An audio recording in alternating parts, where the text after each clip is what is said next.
Welcome to Survival Horror Ambience. Tonight, the quiet town of Briar Creek slips deeper into something it was never meant to face. A desperate warning.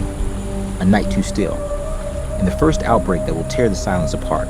Settle in, turn down the lights. And before we begin, make sure you subscribe and hit the bell so you never miss the next nightmare. Chapter 4. Donnie's Warning. Donnie Clark had never been what folks in Briar Creek called reliable.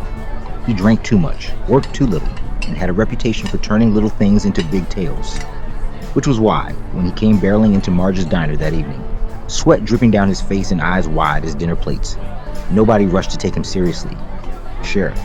Donnie's voice cracked as he stumbled toward Dalton's usual booth. Sheriff, you gotta come quick. Ray's not himself. Sheriff Frank Dalton looked up from his plate, fork halfway to his mouth.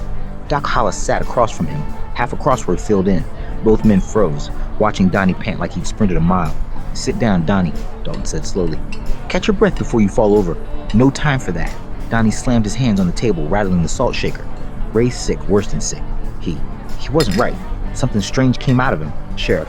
Out his face, out his skin, like it was trying to crawl its way free. The diner went quiet. Marge stopped refilling a coffee cup mid-pour. Two farmers at the counter swiveled on their stools. Dalton put his fork down carefully. You drunk? No, I swear. Ray ain't Ray no more. He's walking around, but it's not him. Said he was hungry. Doc Hollis finally spoke, voice calm, almost dismissive.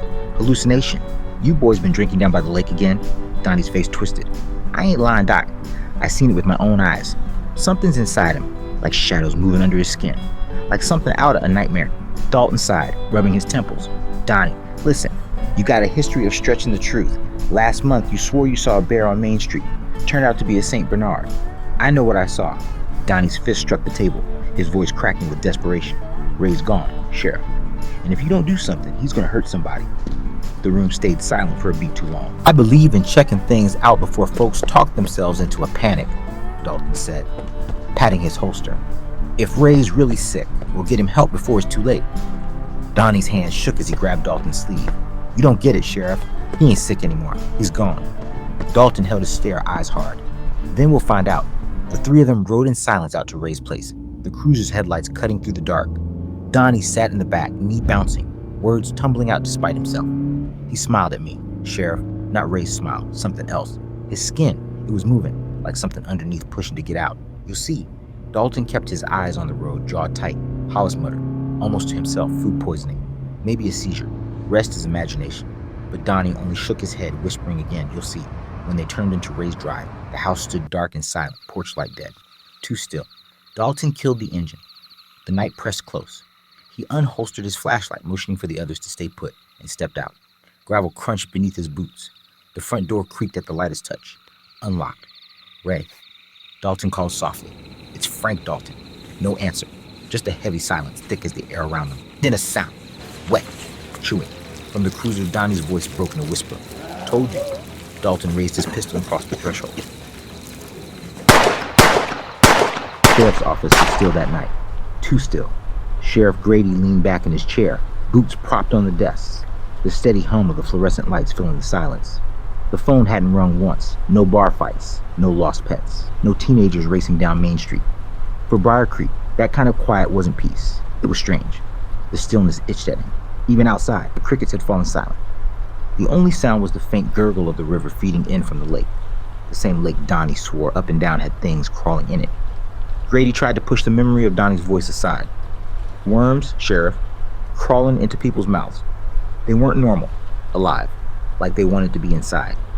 He'd laughed it off earlier, told the kid to sleep it off and quit smoking whatever he'd found.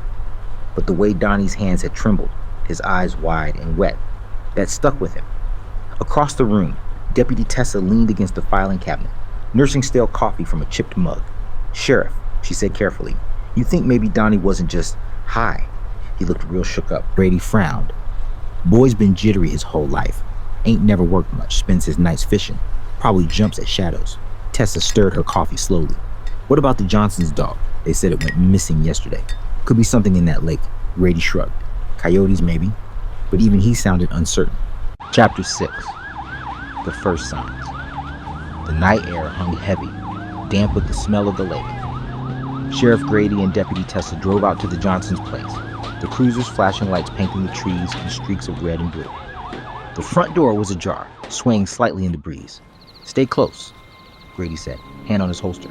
His flashlight cut through the darkness, revealing overturned chairs and faint muddy footprints.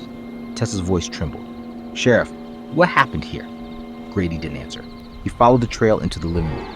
The air felt thick, strange, and metallic, and a low, wet sound seemed to echo from the far corner. Mr. Johnson was slumped in his recliner, unnaturally still, his eyes half open, unfocused. He twitched occasionally, making a soft, unsettling noise in his throat. "Sir," Tessa whispered, stepping back. Grady's hand tightened on his flashlight. "Keep calm." Step back. Mr. Johnson slowly lifted his head. His eyes seemed different, distant, as if someone else were looking through them. He closed softly. I need help." He shifted slightly, his movement jerky and unsteady. Something small and quick brushed across the floor near Tessa's boot, making her jump back. Grady's jaw tightened. "We need to get him some help." "Carefully, Napalm, but," Tessa whispered, eyes wide. Grady's hand hovered near his holster, his breathing steady but tense. "Step back," he said quietly.